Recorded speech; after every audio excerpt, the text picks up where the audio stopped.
De mes camarades merveilleusement généreux, comme à son habitude, a partagé sur LinkedIn une vidéo qu'il a trouvée, des très belles trouvailles, du genre qu'on a tendance un petit peu à occulter parce qu'on est de plus en plus à pas regarder la télé et à de moins en moins à aller sur les chaînes traditionnelles. Bon, il y en a quand même une qui sort du lot, qui est vraiment top, hein, qui nous réserve des bijoux, c'est Arte. Il a trouvé sur Arte une série de petites séquences super bien gaulées, incroyablement rythmées, avec un brio vraiment exceptionnel que je recommande. Donc, une petite série sur le thème de la dépendance aux réseaux sociaux. Et l'extrait que j'ai vu, enfin la séquence que j'ai vue, porte sur la dopamine. Alors je voudrais juste réagir en tant que peut-être pas spécialiste de renom internationalement reconnu sur la neuroscience, mais qui a quand même modestement suivi un master là-dessus et qui s'y intéresse sérieusement. Il y a un petit piège, enfin il y a même je dirais trois pièges pour la pensée quand on commence à travailler sur ce sujet-là. Alors premier piège, pour rendre le propos préhensile, pour rendre le propos compréhensible, d'accord, et pour avoir quelques aspérités journalistiques, d'accord, pour pouvoir faire un exposé comme ça quand on a peu de temps dans une vidéo brève et rythmée et bien faite, on a tendance à sursimplifier le propos. Et donc, on a tendance à cristalliser sur un neurotransmetteur, une neurohormone en particulier, et la pointer du doigt en disant voilà le coupable. Alors sur la dopamine, on fait souvent cette erreur. Alors je vais faire une petite parenthèse pour tenter de vous expliquer à quoi sert la dopamine. La dopamine n'est pas une hormone en relation directe avec le plaisir. C'est le neurohormone qui permet à notre cerveau de fixer un objectif. Parce que derrière, il y a une promesse de récompense. Bon. Alors, pour vous donner une sorte de background qui va vous faire réfléchir, vous faire comprendre en fait qu'on est vraiment loin du sujet quand on a tendance à incriminer la dopamine, d'abord quand on en manque, quand on manque de dopamine, qu'est-ce qu'on fait? On binge des séries télé allongé dans son sofa et c'est beaucoup plus grave que d'avoir une, un excès de dopamine dans le cerveau qui nous fixe sur un objectif aussi mauvais soit-il. Voilà, ce qui est très grave, c'est quand on en est dépourvu. Et j'en veux pour preuve la construction même de l'humanité, de notre civilisation, qui est fondée sur la capacité à surseoir son bénéfice, c'est-à-dire repousser à plus tard. Vous voyez, l'homme qui est un animal assez élaboré par rapport aux autres, avant même qu'il ait l'usage du langage, il s'engageait dans des chasses à courre à plusieurs dizaines d'individus autour d'animaux beaucoup plus grands que soi. Et la force de l'homme, c'est qu'il était endurant. Mais sa force numéro un, évidemment, et on l'a peut-être oublié hein, depuis que nous nous sommes tous sédentarisés, euh, l'endurance était notre force première. Mais une force encore plus intéressante, c'est celle apportée par le fonctionnement du cerveau et notamment de la dopamine, qui aide aussi d'autres animaux, d'autres mammifères, bien sûr. Et la dopamine, c'est ce qui permet de commencer à fixer un objectif sans avoir faim. Vous voyez, si on avait attendu d'avoir faim pour se mettre à chasser, eh ben on serait probablement mort en chassant des animaux qui étaient plus rapides que nous. Vous me suivez ou pas? Donc la capacité à fixer un objectif, c'est intéressant. Donc quand on incrimine la dopamine, on fait une bêtise. Parce que demain, mes enfants, quand ils vont se concentrer sur le résultat de leurs examens et travailler dur pour réussir à l'école, eh ben, ça sera justement parce que la motivation aidant, leur cerveau va fabriquer beaucoup de dopamine. Donc il faut arrêter de dire des conneries sur la dopamine et de laisser le sujet comme ça se galvauder, se simplifier à l'excès. Ça, c'est le premier piège pour la pensée. Le deuxième piège pour la pensée, c'est de donner justement l'impression que la neuroscience nous explique ce qui nous détermine. Parce que entre expliquer ce qui nous détermine d'une certaine manière et tomber dans le piège d'un excès de déterminisme, vous voyez, suivez mon regard, on n'est plus très loin des chiens de Pavlov. Moi, ce qui m'a d'ailleurs amusé dans cette vidéo, pour ne pas dire dérangé, c'est que si j'étais une femme, je me serais senti vexé. Bah, je vais vous dire pourquoi. Il suffit regardez la vidéo, vous comprendrez. Le premier exemple qui est donné, c'est celui d'une crétine qui est complètement accro à son téléphone, qui réagit alors pire qu'un chien de Pavlov quand elle voit. Alors évidemment, c'est de l'humour, mais enfin, c'est de l'humour un peu révélateur de ce qu'on pense des nanas qui sont sur Instagram. Donc elle surréagit parce qu'elle voit que sa concurrente blogueuse porte des chaussures de je ne sais quelle marque, Prada ou autre, et elle est super énervée. On est dans une espèce de cliché ridicule, soi-disant donc déclenché par ce surge pardon, c'est mon côté franglais, cette explosion de dopamine dans le cerveau qui est sécrétée comme ça sous prétexte que les addictologues qui créent des réseaux sociaux avaient prévu tout ça. Alors ils l'ont pas prévu. Ils ont créé des plateformes pour nous aider à nous rapprocher. Et puis, bon an, mal an, et chemin faisant, ils ont découvert la puissance de ces plateformes. À savoir que les gens restaient accros et qu'il y avait une certaine, ce qu'on appelle une certaine stickiness. Mais ils n'ont pas tout de suite été addictologues, ils n'ont pas tout de suite convoqué des spécialistes de la théorie cognitive fondamentale appliquée aux réseaux sociaux pour déduire comment il fallait faire. Bon, alors surtout que on ne construit pas une plateforme en ayant ça en tête. On découvre en cours de route que dans l'usage, les gens sont assez accros et on leur donne euh, ce qu'ils aiment. Alors, je vais être plus clair. Euh, Moi, je ne pense pas que les fondateurs, ni de Facebook, ni d'Instagram, ni de LinkedIn, ni d'aucun d'autre, ne se soient dit, on va jouer sur la mécanique du cerveau pour rendre les gens dépendants. Non. Ils ont joué sur quelque chose que Spinoza lui-même avait pointé il y a des siècles de cela, à savoir ce qu'il appelait d'ailleurs des passions tristes, cette espèce euh, de voyeurisme naturel que nous portons en nous, d'accord, que Spinoza appelait donc une passion triste, et notamment, en rentrant dans le détail, il expliquait que nous avions une tendance fâcheuse et compulsive à nous comparer à autrui. Voyez, donc Spinoza n'avait pas les réseaux sociaux, et pourtant il estimait que c'était un des grands mots pas que de son époque, mais de l'humanité en règle générale. Donc, et j'irais même jusqu'à dire que les fondateurs de ces plateformes n'ont pas forcément même pas calculé ça. Ils voulaient juste faire quelque chose qui marche. Voilà. Et en cours de route, bah, si ça marche encore mieux que prévu et si on affine, parce que on va certes, en effet, jouer sur une mécanique qui est celle qu'actionnent beaucoup de gens de manière réflexe, à savoir s'immerger dans les réseaux sociaux, animés par des énergies comme ça un peu toxiques, un peu négatives, comme la peur de déplaire, ou l'excès d'appréhension des suffrages que l'on pourrait obtenir ou pas par rapport au nombre de likes, etc. Bon, bah, peut-être qu'en cours de route, ils ont amplifié sur ces sujets-là. Mais vous voyez bien que là, il y a un double piège. Le premier, c'est de croire que l'on construit ce type de plateforme avec un objectif hyper précis, qui consiste à nous faire fonctionner comme des chiens de Pavlov parce qu'on serait bête. Eh bien, moi, je ne le pense pas, pas du tout. Je pense qu'il y a un usage sain de ces plateformes. Je pense sincèrement, et pardon, mais je vais parler de moi parce que au moins, pas par égocentrisme, mais je maîtrise un peu le sujet. Moi, j'y suis très souvent absent, et puis je reviens. Et on pourrait croire que je suis accro parce que si on regarde mon track record, on va se dire bah tiens, il est toujours sur les réseaux sociaux, lui. Bon bah ça, vous voyez, ça c'est mon premier post depuis 3 ou 4 semaines. Je suis capable de sortir des réseaux sociaux.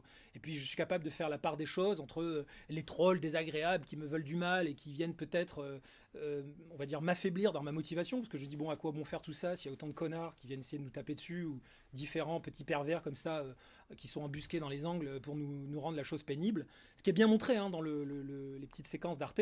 Eh bien, parfois, en effet, je réfléchis et je me dis, bon, ça vaut le coup de prendre du recul. Et puis, parfois aussi, j'ai un immense plaisir à voir que je crée de vraies relations avec des vrais gens, des gens bien, et les likes peuvent me faire du bien, mais je vois pas la différence qu'il y a entre ces likes et les bons points que me donnait la maîtresse quand j'avais 6 ou 7 ans au cours préparatoire, les petites tates sur l'épaule que l'on me fait en management. On appelle ça le renforcement skinnérien. C'est une méthode pour booster les gens dans leur travail, enfin une méthode, en tout cas un bon réflexe à avoir que de reconnaître le travail d'autrui. Donc voilà, on peut les likes sans être une sorte de petit animal comme ça en quête de son shoot de reconnaissance. Parce que justement, ça c'est l'autre piège que je voulais pointer, c'est qu'à force de trop écouter ces espèces de délires excessifs autour de la neuroscience depuis qu'on a compris deux, trois trucs, on est en train de nous dépeindre comme des espèces d'animaux qui sont dépendants de la mécanique qui est issue de ces neurohormones plaquées sur le vivant, d'accord, de la mécanique plaquée sur le vivant.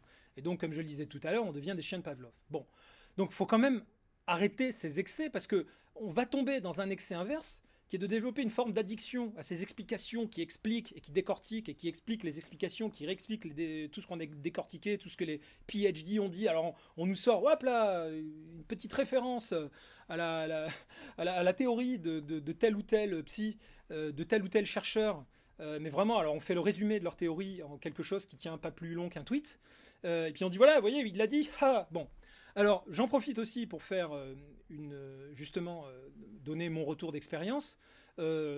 J'irai néanmoins jusqu'à dire que si oui, nous sommes en effet, nous faisons l'objet d'un certain nombre de déterminismes, ce qui fait notre puissance, c'est exactement ce que je viens de faire, c'est le dire. C'est-à-dire que notre puissance en tant que race humaine, race animale dotée d'une intelligence, pour le moment, jusqu'à preuve du contraire, supérieure à ses congénères mammifères, c'est que nous autres bipèdes, on a cette chance-là, c'est qu'on est conscient de ce qui nous arrive. Donc c'est ce qui fait qu'on peut le juguler, ce qu'on peut peut-être même le contingenter.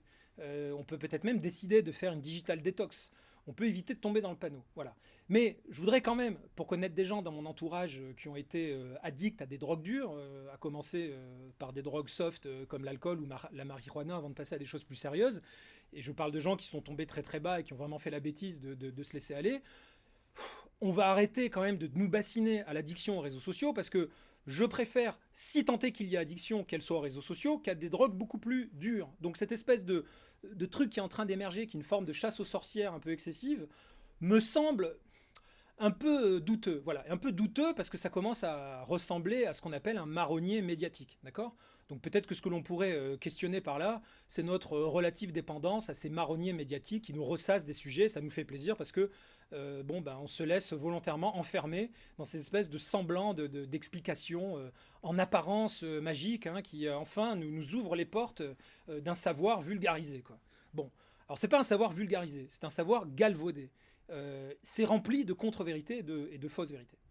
Donc pour vous donner mon retour d'expérience, donc je disais, je pense néanmoins que comme n'importe quelle technologie, et même les livres, quand la galaxie Gutenberg a commencé à se mettre en marche, n'importe quelle technologie de diffusion du savoir peut servir à diffuser des choses tordues et comment dire, à transformer les êtres humains dans la mauvaise direction et servir de caisse de résonance à de mauvais réflexes.